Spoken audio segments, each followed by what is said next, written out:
Jewish Insights with Justin Pines on JBS is made possible in part by the clubs at Pearl River, New York, luxury rental communities for ages 55 and better, now leasing Phase 3 at the Reserve, and the B.L. Manger Foundation.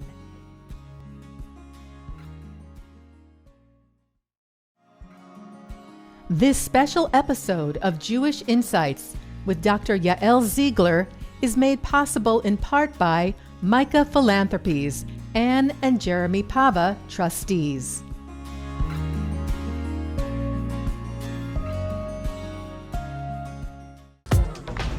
הנה מה טוב ומנועים שבשחים גם יוחד הנה מה טוב ומנועים שבשחים גם יוחד הנה מה טוב ומנועים שבשחים גם יוחד הנה מה טוב Shalom and welcome to this very special in-person recording of Jewish Insights. We are coming to you tonight from the Yeshiva University Seforim Sale, an environment that is quite literally a monument to the people of the book. It is the perfect setting for our conversation this evening, People of the Book, Israel's Writing Revolution from the Torah to Today. I am deeply honored to be joined tonight by one of the most prolific and insightful voices in Tanakh scholarship today, Dr. Yael Ziegler. Dr. Ziegler is an associate professor of Tanakh at Herzog College and the director of the Matan Kitvuni program. She has shared her powerful ideas on Tanakh across the globe, and I had the honor of auditing one of her classes when I was a student at Yeshiva Har Zion. I still remember it was Bamidbar, you were comparing it to Yoshua. Does that make sense, I think, right? Yes. Beautiful. You remember the messages. Many of you have likely have her works on your shelves today. If you don't, you should, including Promises to Keep, The Oath and Biblical Narrative, Ruth from Alienation to Monarchy, and Lamentations, Faith in a Turbulent World. I will add that I teach Ruth, her book of Ruth, every year on Shavuos, and I teach her book on Eicha every year on Tisha B'Av, but I'll add on top of that really, since October 7th, I think that book does such a beautiful framing of how to make sense of national tragedy, and obviously since October 7th, trying to work through that. I've taught from that book, I've used that book as a source of inspiration for myself, and I'm so grateful for it. She's currently working on her forthcoming book on Shemot, on Exodus, and on 3 of the commentaries on the very exciting and forthcoming Koren 5 Megillot, along with Dr. Erica Brown. I want to thank Koren, Matan, and specifically the Kitvuni Fellowship for making this program possible, and also YU and the Seforim Sale. And with that, let's get away from that. Let's get to the good stuff. Dr. Ziegler, I'm so happy to be here with you. I'm so happy to be here with you. Thank you for inviting me. All right, so I won't go deep into the bio stuff. If you haven't seen our previous interview, check it out. We spoke about Ruth, I guess, a year ago now. I want to really just jump into what we're excited to talk about tonight, because I don't want to waste time not learning from you. I want to learn from you. And I see you have your beautiful Tanakh in your hand, which looks like it's brand new. So let's talk about, before we talk about writing in the Torah, I want you to just frame for us a little bit around the Near Eastern, ancient Near Eastern context of when the Torah was written. I think a lot of times people have kind of assumptions about what the world was like then. Bring us into that world. What did writing look like in that time? Yeah, well, I mean, writing was really invented in around 3000 BCE, not alphabetic writing. And it appeared in Mesopotamia in cuneiform script, and it appeared also pretty much at the same time in Egypt in hieroglyphic script. And eventually it became alphabetic, which then enabled everyone to be able to read and write. What's interesting about this whole history of writing is that if in the beginning, writing was a very specialized skill, and when you have writing that is not alphabetic, you have to know a lot of symbols, and you have to be really an elite and very learned person in order to be able to read and write. Eventually, once it becomes alphabetic, so it's accessible to everybody. And as to who invented the alphabet, even though for many, many years it was thought that the Phoenicians invented the alphabet, today we know that the alphabet was probably invented by Semitic slaves who had come out of, who were living in Egypt. I didn't say us, but it does seem to be the case that the alphabet first makes an appearance in the 15th century BCE in a mine right near, a turquoise mine right near Egypt, and it was invented by slaves, which is really interesting. All right, first of all, I've never heard that or knew that before. So in addition to all the other things invented, perhaps the Jews invented writing? Yeah, and that really democratizes the experience of reading and writing, which really makes learning available to all, which should be something that we would invent, even if even if it can't be proven that who these slaves were. Basically, what we found was writing outside of this turquoise mine. So when you go down deep into a mine, that's quite dangerous, and so they would leave this. They left this writing outside the mine, which was, mostly writing to the gods, basically, to try to, sort of appease the gods before they went down. I'm not saying necessarily that, It was our first Avodah Zarah. Yes, it was definitely Avodah Zarah. It was definitely Avodah Zarah what was going on there. We don't know exactly who invented it, but that's the earliest alphabetic writing that we have, actually. Wow. Yeah. Okay, and so it was like praying to the gods, let us be safe when we go into the turquoise Something mine. like that, yeah. Okay. Something like that. Interesting. Okay, Yeah. fine. And this is happening around when in Jewish history, if that makes sense. So based on our tradition? we don't exactly know Yeah. when Yetziat Mitzrayim happens. Sure. That's one of the really big questions. We know that they're in Egypt in the 15th century BCE. So around that time. When exactly they come out of Egypt, we don't know. Okay. It's a big question. Beautiful. Yeah. Okay, great. And then, tell me about the evolution. I remember, I think I took Intro to Bible at Penn with Jeffrey Teague, so I got tastes of this stuff. But tell me a little bit around, the other writings that were famous at the time. I know there's like Gilgamesh and Hammurabi and things like that. Yeah. Tell me a little bit what we know about those and how that helps us think about what we're reading in the Torah. Yeah, well, that's a really big question that you're asking. Quickly, please. Yes. I'll say that with the discoveries, the archaeological discoveries, both in Egypt and in Mesopotamia, suddenly the whole sort of backdrop of the ancient Near East begins to come into focus. And one of the things that we find, for example, in Nineveh, right? In Nineveh, there were two great libraries. There were two great palaces in Nineveh. The palace of Sancheriv, who is one of our hated enemies, right, and the palace of Ashurbanipal. And they found, around 20,000 documents there, written in cuneiform script, some of which were really incredible epics, like, for example, the Epic of Gilgamesh. And so they create for us a little bit of a backdrop of what was going on in the ancient Near East in terms of literature, in terms of theology. We even found ancient Near Eastern legal texts, right? I think a lot of people are familiar with Hammurabi, which is much earlier. That's not from the libraries of Nineveh. That's from Bavel, around the time of Avram Avinu, right, in the 18th century BCE. And suddenly, what begins to emerge is this backdrop of the ancient Near East, which was really a very sophisticated place. It was a place that had stories, and it had myths, and it had literature, and it has laws, and it has hierarchy and order and society. And that's the context, which is the backdrop of our stories.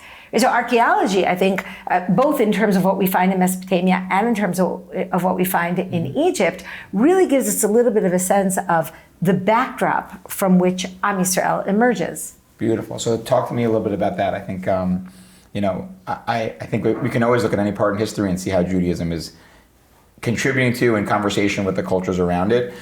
When you look at Hammurabi's code or you look at Gilgamesh, what does that teach you when you look at the Tanakh in mirror with that? Yeah, that's a great question. It's a really important question because when, in fact, we discovered the Epic of Gilgamesh in Nineveh, which we only really acquired these tablets in 1846, but we couldn't actually decipher cuneiform until 1857, wow, right? And until we were really beginning to see what was going on there, what these texts said, it took a pretty long time. The Epic of Gilgamesh is a very long epic, and it was spread out over 12 tablets. And eventually, when they put the tablets together, they began to read an epic that seem to emerge having certain similarities to the Noach story, right? The Epic of Gilgamesh is actually not Noach. Gilgamesh is an ancient king, and he has a really good friend, Enkidu, and Enkidu dies, and he's devastated by his death. And so Gilgamesh goes to find the secret of immortality, right? That's the backdrop to the story. And what he hears is that there's this person named Utnapishtim who lives forever, right? He has eternal life. So he goes in search of Utnapishtim. This takes until tablet number 11 to get there. I mean, this is like, hundreds of lines of an epic story until Gilgamesh finally meets Utnapishtim, and he says to Utnapishtim, wow, I've been searching for you for so long. What's your secret? Why do you have immortality? And he says, well, one day I was standing in a house and I heard the gods talking, and one of the gods said to me, there's going to be a flood, and you should really build an ark. And you should take a lot of animals on the ark and take all your worldly goods and your family, because there's going to be a great flood. Right? And then he goes on the ark, and there's a flood, and then he sends out a raven, and he sends out a dove, and it's all sounding very Noach-like. Now, when this first came to light, I think there were some people who felt a little bit, sort of threatened by it. In others, isn't the Tanakh sui generis, right? Isn't this something that is, that has a whole new idea to give to the world? And the answer, of course, is yes. Right? But once it's seen in light of the fact that there is this existing story, it becomes even more interesting. Because what I think we're really meant to do is to understand that the Tanakh gives, that HaKadosh Baruch Hu gives us the Noach story within the context of an existing story. I mean, there's a story that is well known. And yet what the Tanakh does is it kind of shifts the story to emphasize the Tanakh's values. Okay, so I'll give you a couple of examples. Please, yeah. And then we're going to see the same thing also in terms of the Mesopotamian ancient law codes, which will relate maybe to this parsha of Mishpatim. But I'll give you a couple of examples from Gilgamesh. First of all, there is zero reason why Utnapishtim is saved. He's just a random guy in a random house, and the gods kind of find him and say, okay, you know what? We need to save one of you. So you're saved. He's not righteous. He's not a worthy person. He's not a virtuous person, right? He's random, right? Okay. That's, of course, contrast to Noach. Point number two. And by the way, I thought Noach got a bad name compared to Abraham, but this guy had nothing going for him. And some people think that Noach was Ish Tamim Haya B'Dorotav, right? He was a person who has worthiness. He's chosen, exactly. Okay. Another question I think is, why is there a flood? Right. So if you look in the Tanakh, there's a flood because humankind had become corrupted. And God said that humankind isn't worthy. They're not living up to the purpose for which they were created. Well, if you look in the Gilgamesh story, there's actually no real reason. Actually, there's more than one version. And the Gilgamesh story that we found in Nineveh is one version of the story. We found several versions elsewhere. And in some of the other versions, the reason that is given is because humanity was making too much noise, and it was disturbing the gods. And so the gods first bring a famine on the people, and it doesn't kill out enough of them. And then, the story has nothing moral about it, right? And again, I mean, the whole perception of humankind, what is the relationship between humankind and God, right? Right. What is the purpose of existence? These things are all very, very different in the Tanakh version of the story, right? It sounds like the Gilgamesh version, the gods are the center of the story and the humans are the playthings on the bottom. And in the Noach story, like it's about humanity and morality, that kind of thing. Humanity and morality and absolute morality and an absolute God. The gods in general in the ancient Near Eastern perception, the gods are kind of human beings with superpowers. Right? They're all fighting among themselves, and there's all these petty jealousies. At the end of the Gilgamesh story, when the flood ends, all of the gods are fighting amongst themselves and they're all frightened by the flood. There's no sense that there is some kind of moral being that is above the story. And so what happens in the Noah story, and there's a lot more to say about it, but I'll just sort of give a little bit of a summary, which is that what happens in the Noah story is that the same story that seems to be very well known is kind of taken and filtered into a moral context with values. I think that the Tanakh is trying to kind of surprise us with. In other words, if everyone knows the story and all of a sudden the Tanakh comes and says, okay, but here's the real meaning of the story. Here's the reason this kind of story happened. So it shifts our attention to the values that the Tanakh wants us to see. What I hear you saying is that the Gilgamesh story was quote unquote world famous already, or was common parlance among people, and Tanakh comes along and says, we're going to tell the story that you think you know, and we're going to totally shift the way you understand it as like an aha moment by using language that is familiar to you. Yeah, Beautiful. Absolutely. But I don't think we could have known that until we discovered that in the ancient Near East. And I will say, look, I mean, my basic feeling is that the story is well known because it happened, right? There was a flood, and everybody retells the story. But when you tell a story, you tell a story through the prism of your own values and your own morals. And so the Tanakh is drawing our attention to its values. It's a different lesson of the same story. And I agree. Yeah. I think I might have been making this up, but I could have sworn I read somewhere that perhaps this was a way of recounting, like, I'm not good at this stuff, but like an ice age, for example. Like there was some moment in history where there was some cosmic event where the world was kind of reset and like humans repopulated afterwards in ancient history, and maybe that's what this is speaking towards, and you're trying to develop some meaning in understanding that.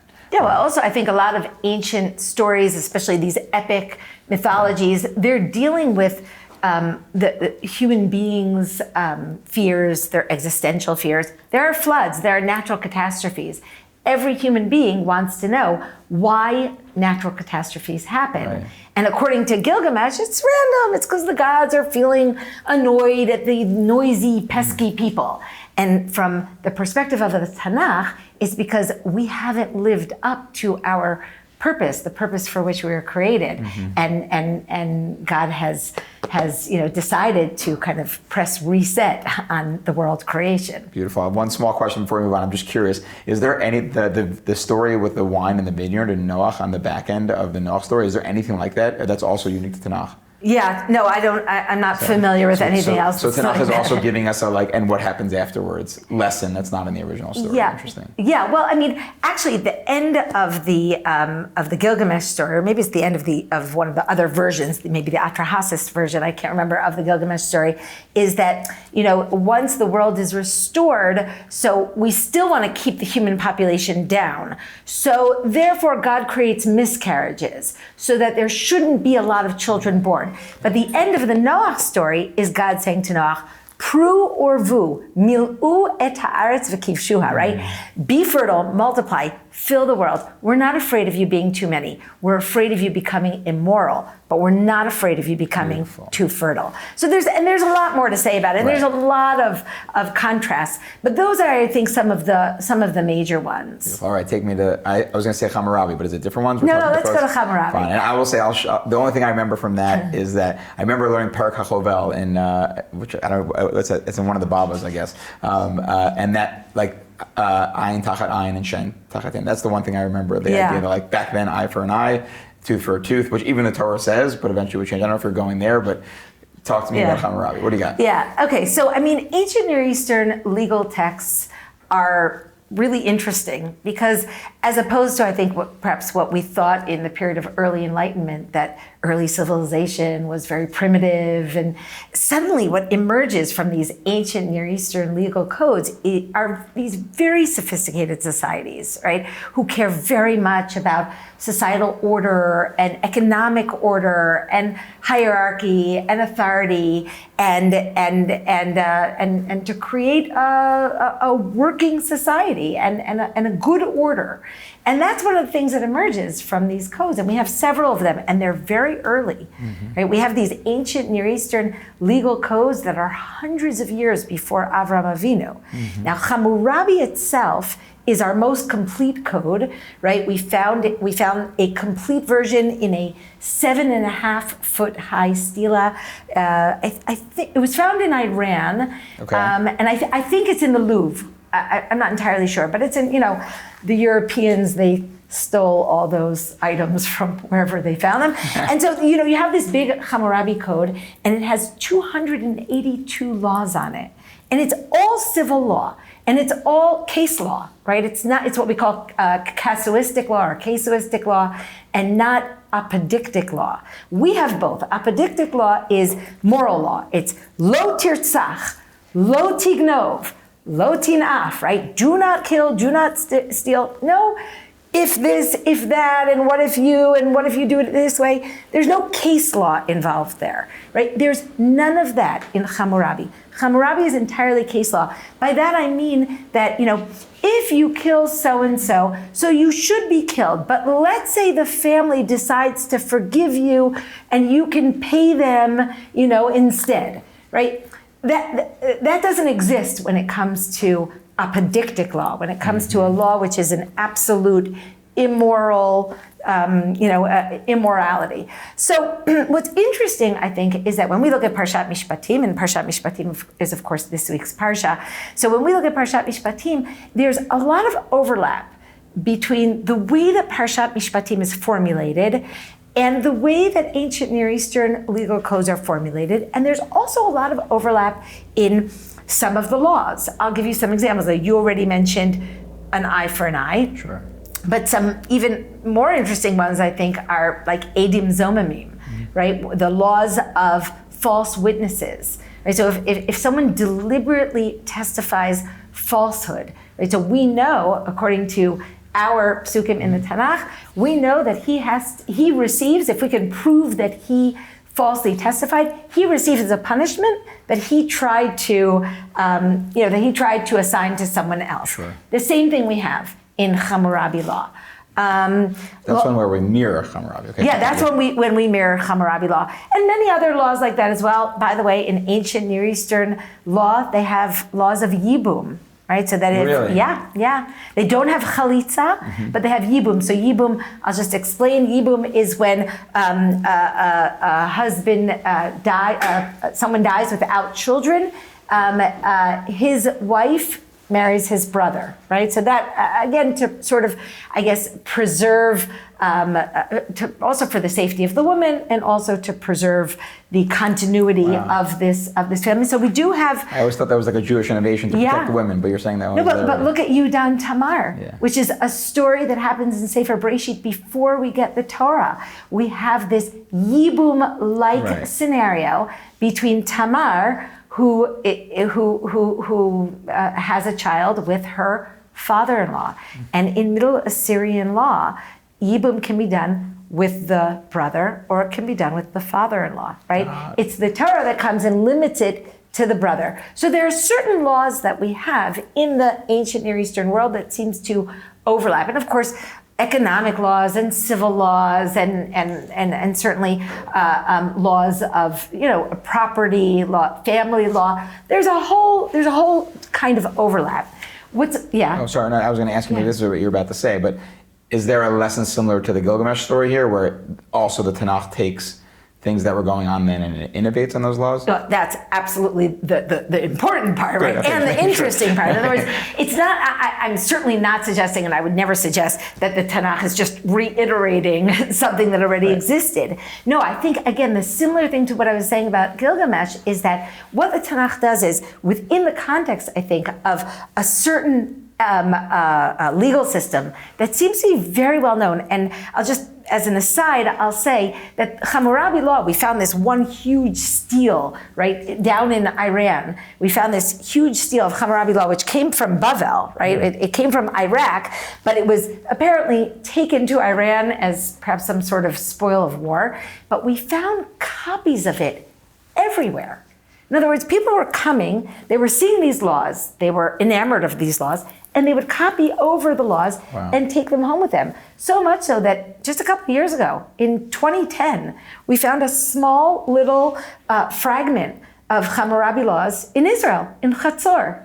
Right? And, you know, I mean, these things are being discovered all the time. So this law code was, you know, it was all over the place. So what's interesting is that throughout the you know, Parshat Mishpatim, we see these little glimpses of, I would say, not just, you know, differences, but almost these deliberate contrasts. So I'll give you an example from the beginning of Parshat Mishpatim.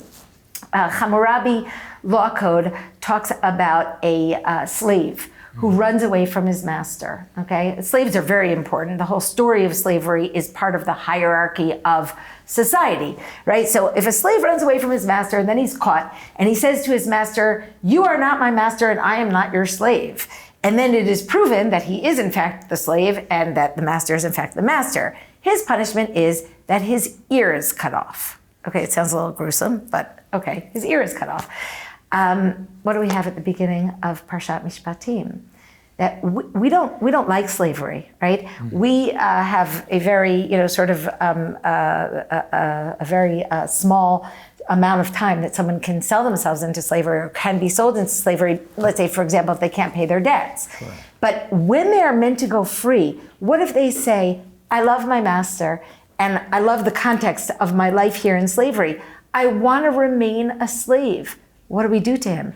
We take him and we make a hole in his ear because we don't want him to remain a slave. If you look in Vayikra, in Perek Kafeh, in chapter 25, in the book of Leviticus, what we see there is God says, "Ki li b'nei Yisrael avadaihem." They're my slaves. I don't want them to be slaves to another master. There is, even though the Tanakh does exist within the context in which slavery exists, and not just that, but sometimes it works within the economic and societal infrastructure. You know, let's say somebody can't pay back their debts or that kind of scenario. There's a very, very, very strong antipathy for slavery. And if somebody does want to stay a slave, that's when we make a hole in their ear, because that's not a good thing. So it's almost, I mean, it's literally the direct opposite. Beautiful. I'll give you one more example. Please. I think it's even a better example, because this really, I think, gives you a sense of what is the value of that the Tanakh contributes to the world, and I think it becomes the foundational value of Western society today, if I may be so bold as to say that. And that is that, you know, there's the famous laws of the goring ox, right? So the goring ox, you know, if you have an ox that is known to be a goring ox, you have to keep him in his cage, right? And if you let him out and he kills someone, so then the owner is responsible. The ox has to be put to death. You know, according to the pasuk, the owner has to be put to death. And then there's a really odd pasuk.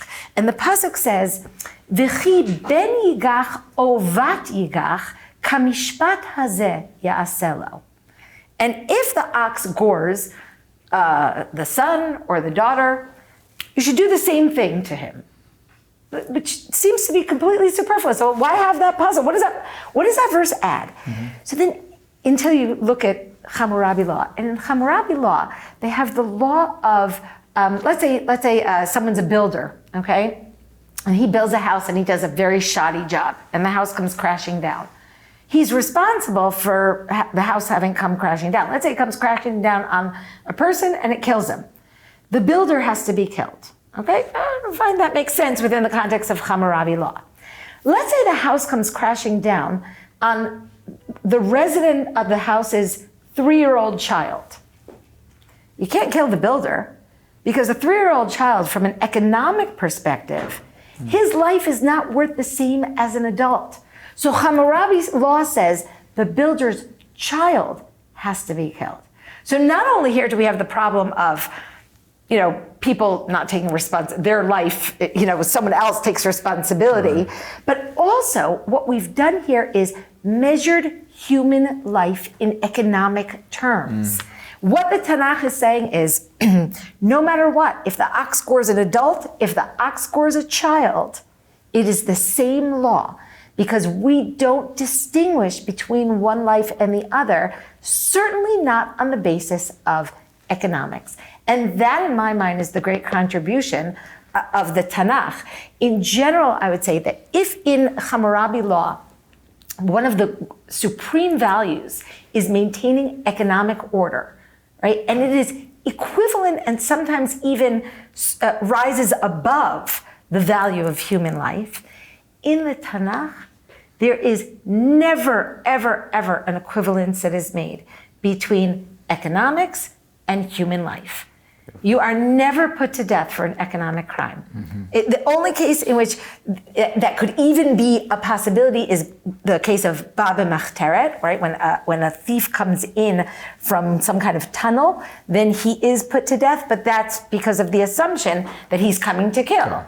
Right? But if somebody steals, we never put them to death, and that is not the case in a world in which maintaining economic stability is of the highest concern. Beautiful. So I hear in these two stories, our first story of Gilgamesh brought us the idea of how we think about God and how we think about the role of humans in the planet with vis-a-vis morality and God. And the second one we have, how do we think about how to create our society? Is it driven by economic calculations only? No, actually there's the value of a human life is worth more than economics. And I'll add, I don't know if these also are in conversation, but the ones that you're making me think of are the idea that if you murder someone, you can't pay off a debt to not be guilty, right? I think that's in Tanakh as well. Or a female prisoner of war and how you have to treat them, those kinds of things. Or, talking about economics, even the idea of like a yoval, the idea of having, I don't know how you say that in English, but having an economic system where people get their land back at the end of a certain amount of time. Jubilee, thank you. Yeah. Right, all seem to be speaking to this reframing of how we think about economic equality and the value of a human life in conversation. Beautiful. Okay, I want us to,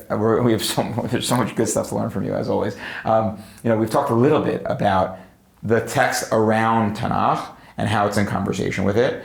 I think we've already debunked the idea that in Moshe's era you couldn't write, because obviously you've already shown us that despite what people say Moshe was writing. Talk to me about the idea of writing in Torah. We have references to people writing in Torah. Talk to me about what you know about that and also what the lessons from that are. Yeah. So the first place where we have writing in the Torah is Amalek, right? Which is itself interesting, right? We have this attempt to commemorate, first of all, what is a very clear national trauma, right? So that almost cultivates or nurtures writing, but also I think maybe it has to do with something about Amalek, right? This notion that they have of happenstance, right? That things don't really have purpose, this kind of meaninglessness that is often associated with Amalek. So writing seems to perhaps combat that. It's really interesting that that's the first place where there's just writing. Add the details there. It's Moshe. What happens there? Well, there's Hashem says, "Kitov zot b'sefer." Hashem commands Moshe, write in a sefer what happened with Amalek. Yeah. Right, that's beautiful. the first place that we have it in Kitov zot zikaron b'sefer v'sim be'oznei Yoshua. Right? You want to have this as a national memory, right? In a book. I think most people assume that the first place that we have writing is on Har Sinai, right, which intuitively would make sense. Therefore, it's so interesting that as part of what emerges from war, from national trauma, and maybe also, as I said, from that contact with Amalek in particular, is writing. And by the way, also, it could have been the second Yam Suf was finished, say, because it says everywhere, tell your kids what happened in Mitzrayim so you don't forget, and we don't say write it down. That's right. It's very interesting. But Amalek, we said pause, you need to write this down. This is a big one. It's very interesting. Yeah. It's like an aha moment of some kind that needs to. Do you have a thought on what needs to be transmitted by writing? What needs to be told to our kids verbally? Yeah, no. So I mean, the two things that I really was thinking about this, because it's a really intriguing first place to have Kitov Zot, Zikaron B'Sefer. And again, I think it's those two things. I think it's that it helps us perhaps to recover from national trauma. Right? I think it was true about the Holocaust. I think there was a lot of writing afterward. I know that there's a lot of writing since October 7th. I do think it's one way that we commemorate, that we that we process, and that we allow for things that are so horrifying to become part of our story and not to become victims, right? Fascinating. Yeah, not to be passive parts of passive in this story, but to kind of seize it and make it part of who we are. That also, again, I'm projecting, and I'm not a historian, but instead of saying we write when we have victories, which I imagine most of historical writing is, we're the victors, let us tell you. We beat the Mitzrayim and got out, let us tell you. Now this is this Holocaust-like thing that happened to us that we want to write about. Fascinating. Okay, tell me about other instances of authorship in the Torah where we talk about people writing, and what's the take from that? Well, Moshe writes a lot. There's all the Sefer HaBrit and the Har Sinai. Yoshua writes as well. When we often think of Esther, right? We're in the season of Purim. Right. Purim is coming up, and of course, it's connected to our Kitvuni project at Matan. Is that the rabbinic sources tell us that Esther wanted to be written for generations. She said to Chazal, "Kitvuni ledorot," which was her way of saying, make my story part of the biblical canon. What's interesting about that is that that's also an encounter with Amalek, right? Or an Amalek kind of figure, right? When we talk about Haman Ha'agagi, right? So Agag was that king of Amalek that was left alive by Shaul, which is why I think there's an approach that looks at the enemy in Megillat Esther as an Amalekite enemy. But it's also because of the poor, right? They throw a lottery to find out what day to kill the Jews. So there's something about that happenstance, right? It's almost as though we're writing, as I said before, in order to counter that notion that life is just happenstance, that it's luck, it's not meaningful, it's just the way it happened. When you write something, you say, no, this is something that has purpose. This is something that has weight, has meaning. Wow. All right. I'm processing all of this myself. I think it's very interesting because it's almost it's almost emphasizing the importance in those particular situations that we actually say we're going to write this down. It's very interesting. And almost a theory that I have is that the rise of Amalek or the rise of evil in the world coincides with the decline of truth, and that often that rise of evil and rise of lack of truth coincides with the rise of anti-Semitism. And it sounds like we're almost it's like a red line almost. It's like this is when things are way off. We're missing something here. We need to do some writing about this. The world almost went bad. We almost had Amalek. We almost had Haman. Pause and commemorate it. I'll say something else about Esther, which is that there's a lot of writing going on in Esther. In other words, Persian writing, right? There's a very kind of official feeling about the Persian administrative backdrop of Esther. They're always writing things and sending out the writing. And it's almost as though Esther is saying, I got to take control of this narrative. Because if the Persians write the narrative, we see it with all ancient writings. It becomes a victory stele, and so they'll tell their version of the story. We all know that history is written by the victors, right? So here you have Esther coming in and saying, I need to write this. I need to tell the story through the prism of the Tanakh, of the Jewish people, of making it meaningful. Beautiful. Okay, so I want to zoom out one step there. So we talked about within Tanakh the way different people write. This is an insane question and probably takes 100 years to answer, but I just want to hear your take on it, which is, what do you see the book of Tanakh in written form? What do you see as the goal of Tanakh? I know that's crazy, but if anyone knows Tanakh well, it's you. You're probably so in it that you have 1,000 thoughts, but I'm just a little bit, what are we trying to do there? Because it's a question we're often asking, right? Yeah. It's Hashem's message for us. It's a legal code. We try to answer all those. But what do you think? What's going on there? Look, one of the reasons that I'll start with why it's hard to answer the question. Yeah. One of the reasons that it's very hard to answer the question is because the Tanakh has so many different genres of literature, right? So we have, as you said, legal codes. We have clearly history. We have short narratives, which are not exactly history, right? I don't know, the book of Jonah or the book of Ruth or the book of Esther. We have poetry. We have wisdom literature, we have prophecy. Each of these genres contributes something different. If I had to say something very, very succinct about the Tanakh, I would say that it's an attempt to try to show how to live a a worthy and religious life, right? It's almost as when human experience meets theology, right? And that's a very general thing, but of course it also tells the story of Am Yisrael, but it's not a history. It's a theological history. It's about how we set up a successful nation. It's about how that successful nation can easily go off the rails, right? It's about exile. It's about redemption. It's about prophecy. It's about wisdom. It's about so many things, but ultimately it's about how we create some kind of relationship with God and use that to live a worthy life. Beautiful. That's the best I can do in a short time. And just a minor postscript on that. I know you grew up in Philadelphia. You went to Stern, right? We're at Yeshiva University. Now you're living in Israel for a long time now. Yeah. Just share a word about the role of Tanakh in Israeli culture, because that feels something very special, unique that's happening right now. And tell me about that. Yeah, I don't know if that's right now. Right now in Jewish history, let's say the last 75 years or whatever it's been. Now that we have the ability to hold your Tanakh in your hand and stand on the land. What's that like? Look, I mean, it's amazing because I think even though even people who are not religious in Israel are very much living within the context of the Tanakh, even if they don't know it, right? Literature. I mean, starting with Agnon, but Amos Oz and Meir Shalev. Everybody is filtering their cultural context is the Tanakh, right? That's true about songs, certainly. It's true about culture. It's true about, it's even true about language. One of the things that I always find when I'm teaching Tanakh is sometimes I'll be explaining a phrase when I'm teaching in Hebrew, because again, the Hebrew of the Tanakh is not modern Hebrew. So even when I'm teaching in Hebrew, I often have to stop and explain a phrase. But sometimes I'll be explaining a phrase and everyone will be like, I mean, that's what we say.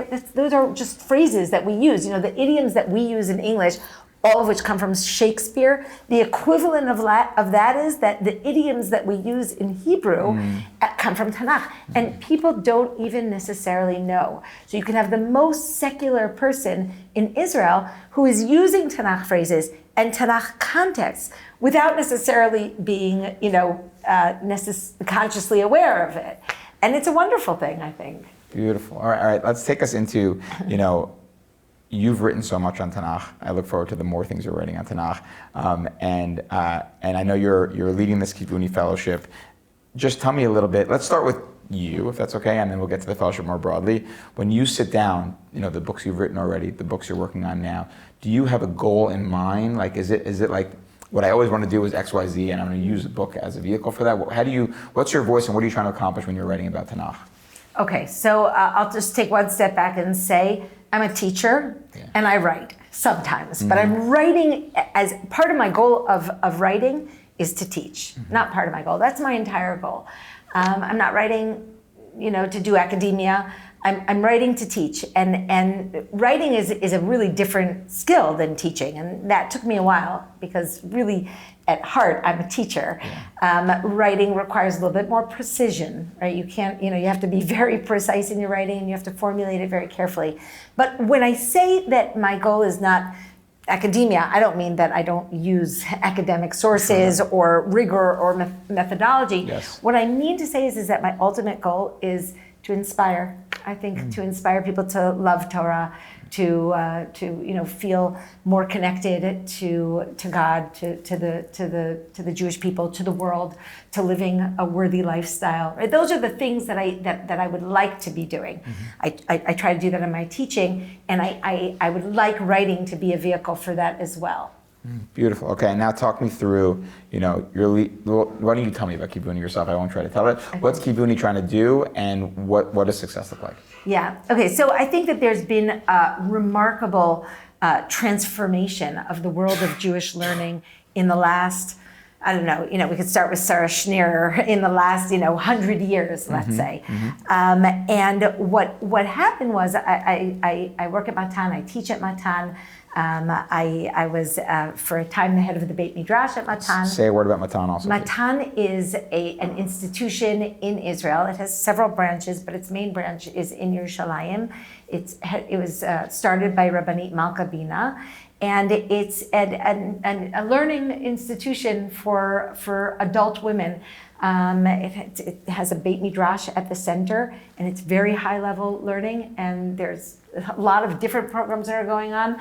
But there's the public classes, and then there's all sorts of different tracks of learning. But it's serious Beit Midrash learning, and it offers an opportunity for women to really sit and immerse themselves in texts. And it's really, I think, been also an institution that has basically allowed for a lot of growth for women in the world of Torah, and a lot of the women that have gone through Matan have become leaders of other institutions. So Matan started in 1991, I believe.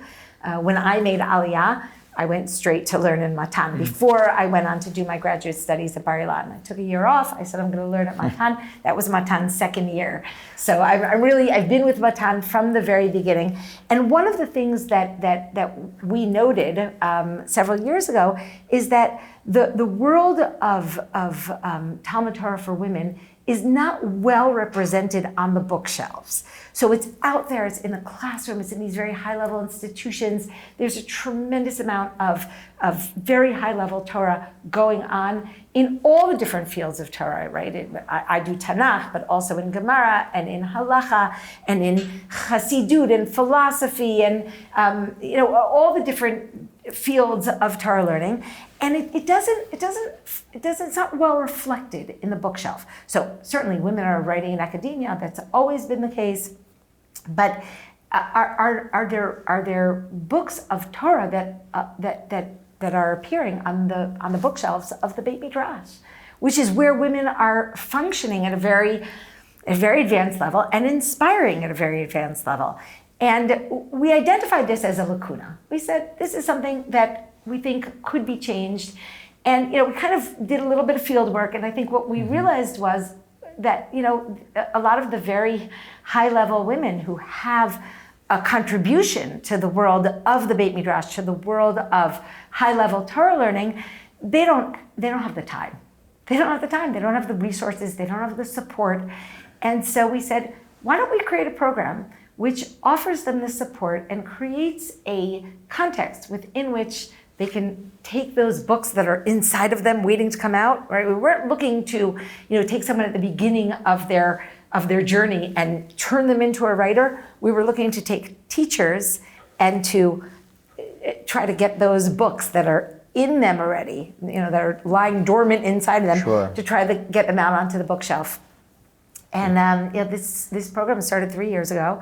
We have 17 books in the works. Wow. We have 4 already published. We have another 5 at Koren Publisher in different stages of publication. So this has been, in my mind, an astonishing, Baruch Hashem, with Siyata Dishvaya, I think a great success. And the books that we have out are, again, they represent a wide range of fields, and they, I think, offer a wonderful contribution and really also show how much wonderful Torah is going on today in the world. Amazing. Give me a taste of what's coming down the pike that you're excited about. I'm excited about so many things. They're all perfect and amazing, I know, but just give me a couple. So what's come out already, we have a book by, half of our books are in Hebrew and half are in English, so I assume some are more or less accessible. Give me some of the English. Some of the English. For this crowd, yeah. I was just about to say that one in Hebrew, which I'll just mention. We have a wonderful book by my Rav Suisa on Gemara, which has been very well received, which came out, which it's in Hebrew, so I won't describe it too much. We have a book on Ezra and Nehemiah that came out already by Yael Ziegler. Who I had on to discuss the book on the show, yes. Okay, there you go. We have a book book by Sharon Grossman coming out on preventative medicine in Halacha. Beautiful. Which I think is really wonderful contribution. We have a book coming out by Lisa Fredman on Rashi, on Shlomo's books, Shir Shirim, Mishlei, and Kohelet, I think. Yes, I think those are the 3. Yeah, it hasn't come out yet, but yeah. So we have that, and we have a whole range of books coming out. So it's really, I think what I like about it is the range, and of course the depth, And that, these are women who have been teaching for years and years, and their Torah needs to be on the bookshelf, because that's Kitvuni L'Dorot, right? That's a legacy, I think, that lasts. Look, teaching is, as I said, it's really my love, right? And that's, I think, the place that I really want to invest all of my energy and my resources. But at the same time, I'm well aware that books stay on the bookshelf far beyond the amount of years that one can teach. And so that's really a lasting legacy. Right, especially the era we're in now with AI, where it's kind of the data that can be scrubbed from the world is what's shaping how AI brains think. So to the extent that people are proliferating books and writings, and it's making its way into the internet, it affects the way we think about these things. I want to ask you a kind of complicated question that I think about a lot that I'm curious to hear your thoughts, which is, I wonder about, there are obviously, within the Orthodox world, there are limited lanes for women to go in, for example. And like even thinking about titles, there's, to get smicha is a certain number of years, to get a PhD is a whole different ballgame that does bring you into academia. What are some, from where you're sitting, everything happens for a reason, so of course there are some wonderful pros, but what are some of the drawbacks by narrowing the ways in which women can express Torah, and how do you think about those? Does that question make sense?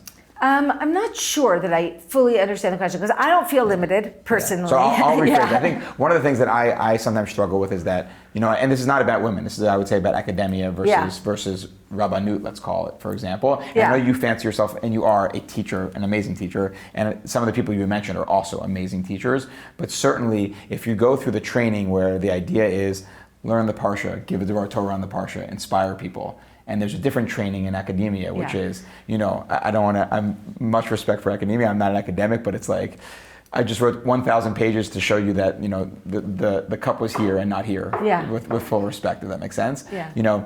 How does that affect one's ability to inspire, and is that, is that constraining in some ways? Yeah. It strikes me as constraining, obviously it's in my question, but I'm curious if you have thoughts.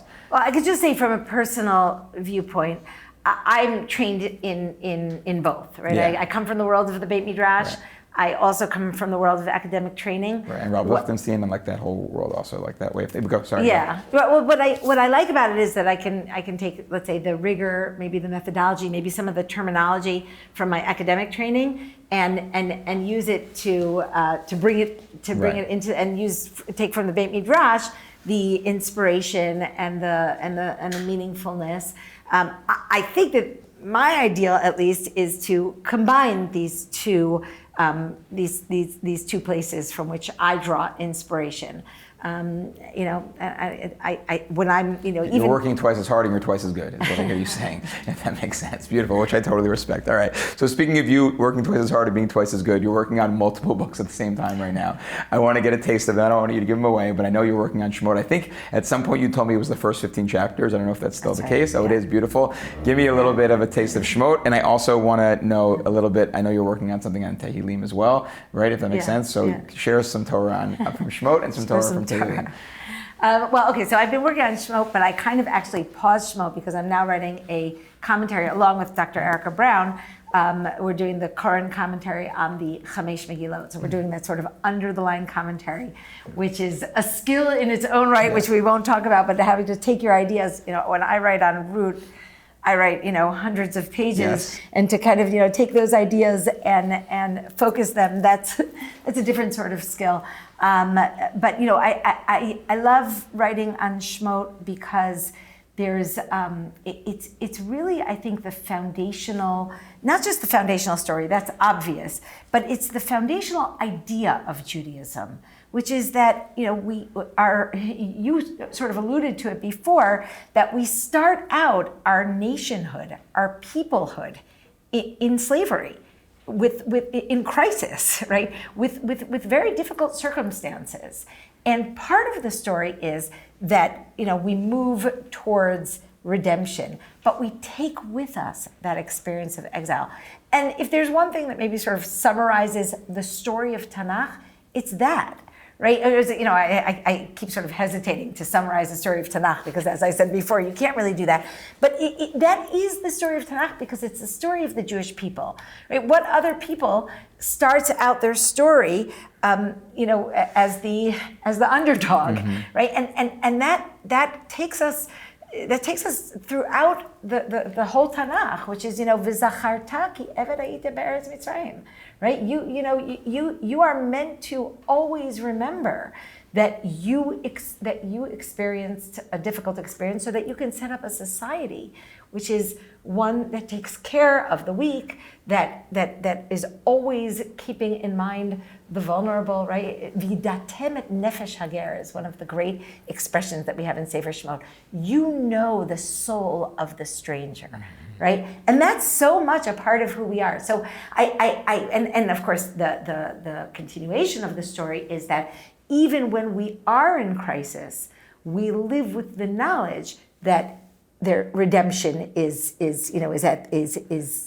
sight, right? So that even I think recent events where things got very dark, right? And I've been in Israel the past 2 years, and my sons were on the battlefield like everybody else's, and it was a dark time. But the knowledge that within darkness, we're always looking for that light. That's part of the Shemot story. Part of the Shemot story is that, we're not mired in that darkness, because it's a pattern that we see over and over throughout Tanakh. So. Beautiful. Okay, now share a mizmor, whatever you want. Tehillim. What's happening with Tehillim? Yeah. You're working on 3 things, I guess, at the same time. Well, I haven't started working on things. Tehillim, but I very much hope to be working on Tehillim in the near future. I think a lot of us in the last few years have found a lot of comfort, consolation, and also personal experiences in the book of Tehillim. That's what the book of Tehillim has always been about. It's a little bit different than other sections of Tanakh, because for example, prophecy is God speaking to the people, and Tehillim is prayer. It's us speaking to God, right? So it's this whole compilation of human experiences. And one of the things that I started doing, I started doing this in my Matan Wednesday morning class. I have this 9 o'clock class, which I've been teaching for 30 years. And some of my students have been in the class for 30 years. It's a wonderful experience. And what I started doing was, at the beginning of every class, I would dedicate the class, to the soldiers, until not long ago, also to the return of the Chatufim, who, thank God, that they have returned. I would dedicate it to the well-being of the nation of Israel and the world. And I would start with a mizmor every time. And every time I would say, I'm not teaching this mizmor, but the mizmor that I chose is a reflection of what I'm feeling today, right? And what was remarkable was that over the course of more than 2 years, every single week I chose a different mizmor, and each week I found a mizmor that was really able to reflect whatever it was that me personally, and we as a nation, I felt were experiencing that week. And that's something just remarkable. Now, I do have to be honest, and that is that most of the Mizmarei Tehillim that I chose were of the darker sort, the ones that sort of incline towards crisis, towards requests of God for help, for salvation. But one thing I did promise my students is, I said, "V'shilamti lachem et hashanim." That's a quote from the book of Yoel. I will repay back all of these weeks of crisis with the mizmorim, many of which are concentrated at the end of the book. The mizmorim of joy, of celebration, of redemption. And maybe with that in mind, I'll just say something about the trajectory of the book, because Beautiful. It's not a coincidence that the end of the book has these mizmorim of celebration, because the book of Tehillim itself is the story of the Jewish people. And we have 5 books in Tehillim, and the first 2 seem to really revolve around the story of David and the setting up of the Davidic dynasty. And then we move through the trajectory, I think, of the history of the Jewish people, so that in book 3, we have the story of exile, right? It's really a tough book, right? When you read book 3 in Sefer Tehillim, you see lots of poignant questions that we ask God, right? Why are you so angry at us? And when will you redeem us? And why are you allowing these other nations to succeed? Why are you not crushing evil? And that's book 3. And book 3 is really a downer. And it ends with the collapse of the Davidic dynasty. That's the last psalm, the last Mizmor of book 3, which is Mizmor 89, It's a stunning mizmor because it really tells the story of an event which is a catastrophic and calamitous event in Am Yisrael's history, which is the collapse of the Davidic dynasty, which God had promised would be eternal. What's remarkable is what happens at the beginning of book 4, and I call book 4 the book of exile, and it opens with Tefillah LeMoshe, right?